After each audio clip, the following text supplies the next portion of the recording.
Keith Smith, Yahoo Sports, covers the NBA at Keith Smith NBA on Twitter. He joins us now on the Boardwalk Honda Hotline. In a statement released today, the NBA said it hopes to resume games either Friday or Saturday, so we could see the hoops back tomorrow, Keith. But what a time, man. What are you hearing about when and what could happen next? It sounds like, well, we know no games today. What I'm hearing is no games tomorrow as well. It sounds like they're going to get back to action on Saturday. And what I was told is what would likely happen is they would lift the games from yesterday, put them on Saturday. The games from Thursday, they'll put those on Sunday, and we'll move forward from there. There is a potential they may try to put it a little bit back together by trying to make it up. So they may move a couple of those games up a little bit, but we're going to get back to playing likely this weekend. So obviously yesterday was a very powerful statement by the Bucks and the league. I mean, how close was the league from potentially not going forward with these playoffs? It's weird to say it this way. It was close, but yet it was never really in danger. I think what it was got close was guys are extremely heated. They were emotional. Emotions are raw. They're running very high. There's a lot of things that were going on with players even before this, where some guys they're just tired of the bubble. They're ready to go home. They're done with this.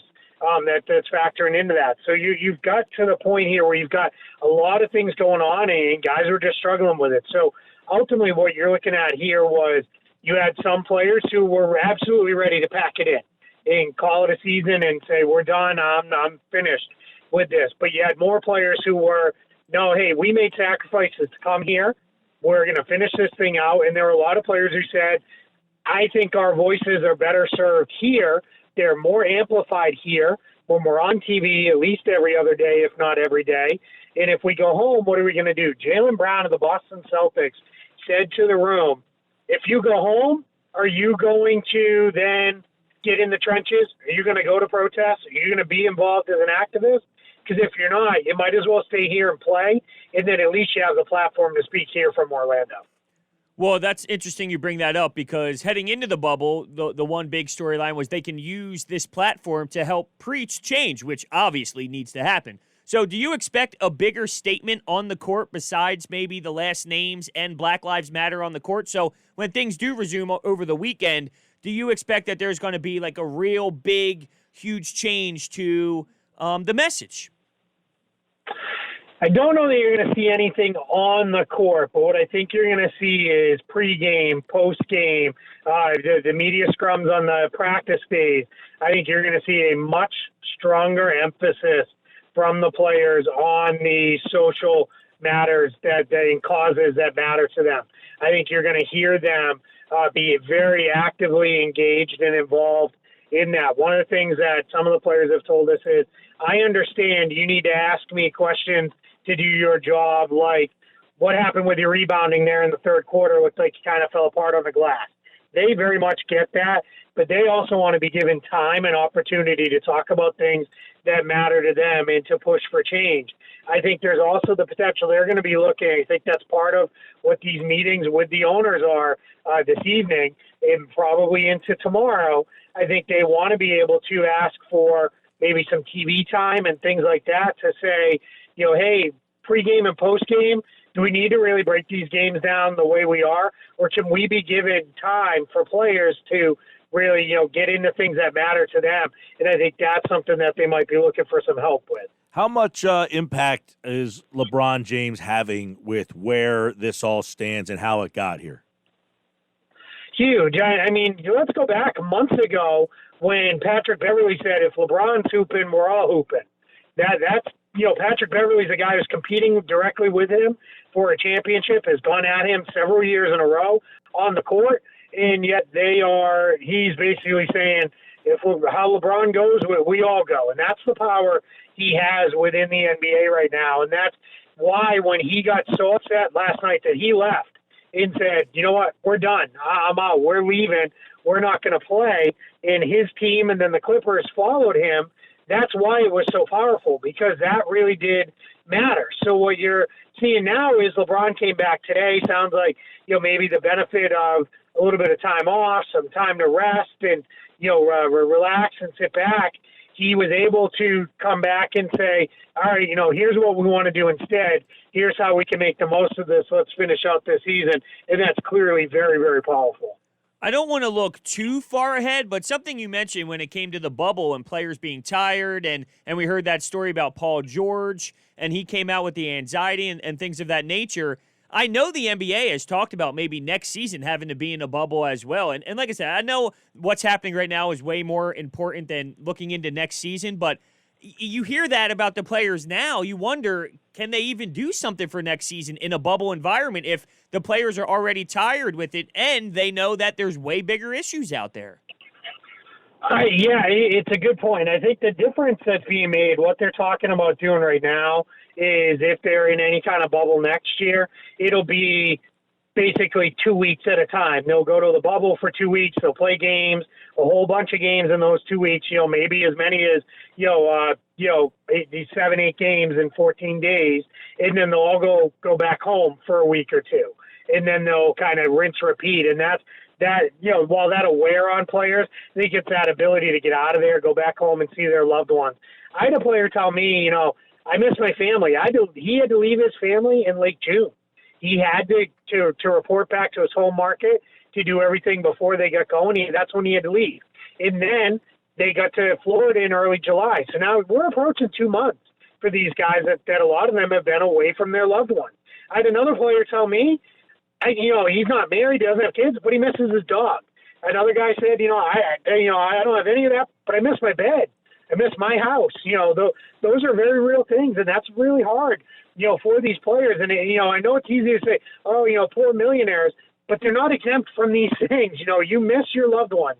You miss your people. And that's why right now, a lot of these guys who have people joining them, they're here. They're going through the quarantine process here in Florida right now.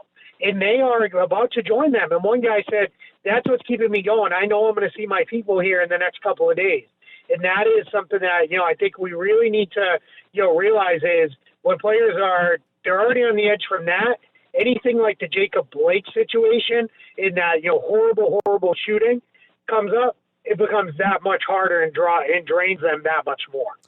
Let me ask you, Keith, the NBA has had, there's a lot back and forth going on this season. And is it mindful of the league and the players at all that I don't want to talk about ratings or anything, but does it feel like the NBA is hitting a balancing act here of where their league is moving here? Is that something that has been brought up at all?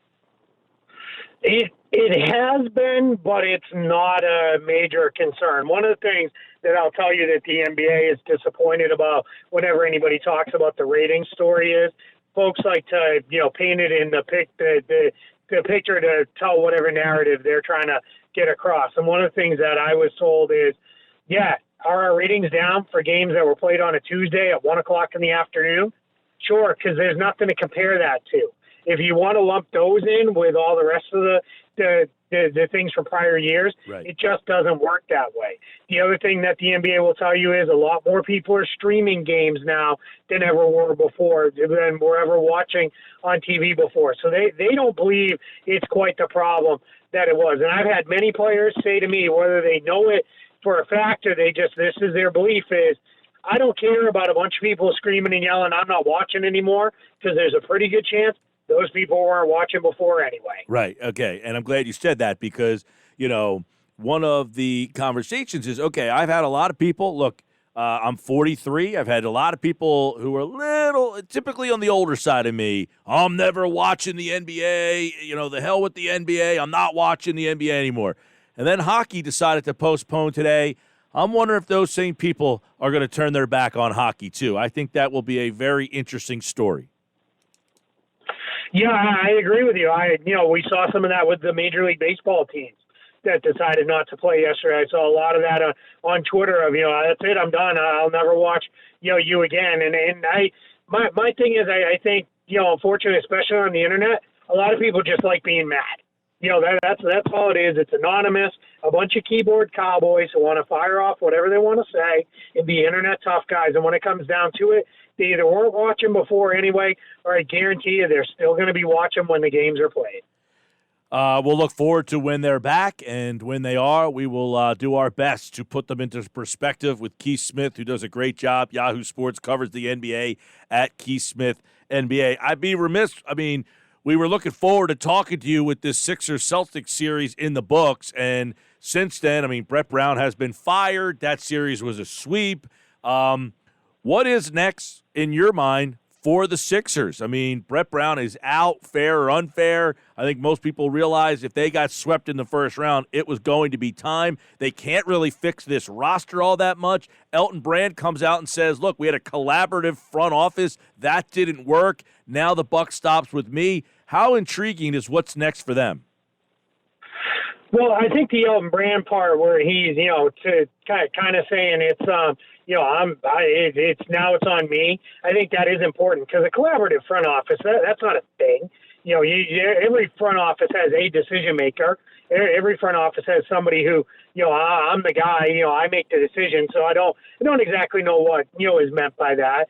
But what I will say is obviously clearly what's next is hire the right coach. I think the dream is Jay Wright. That's the guy they would love to be able to hire. He has said, I don't know who is on the record or off the record, but there's enough reporting that I believe it, that the only NBA job he's interested in is the 76ers. And we know that would be a hire that would be 100% embraced by Sixers fans.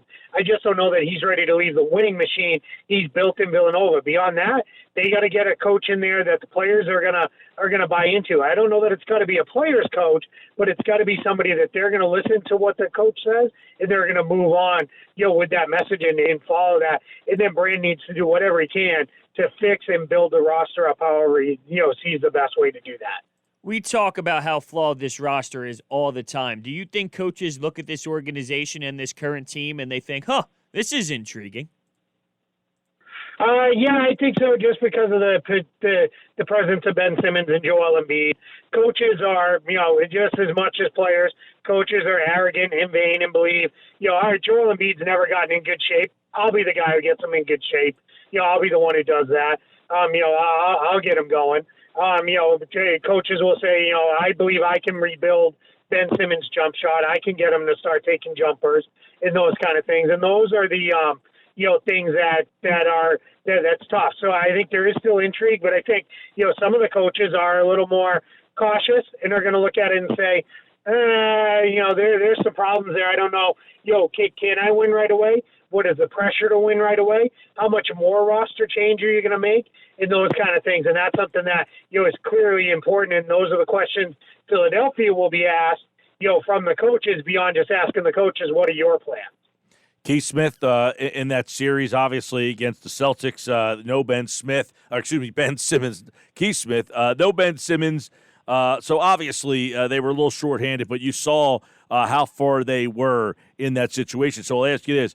Al Horford, Tobias Harris, they have terrible contracts, but do you envision Elton Brand figuring out a way to move one of them?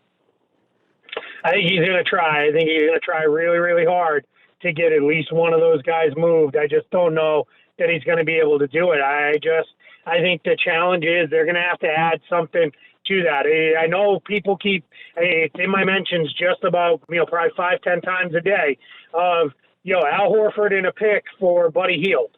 Well, why do the Kings do that? You can't just say, well, because they're the Kings and they do dumb stuff all the time. Sure, there's some truth to that, but they're going to have a new front office, right? That's not necessarily something you can really say.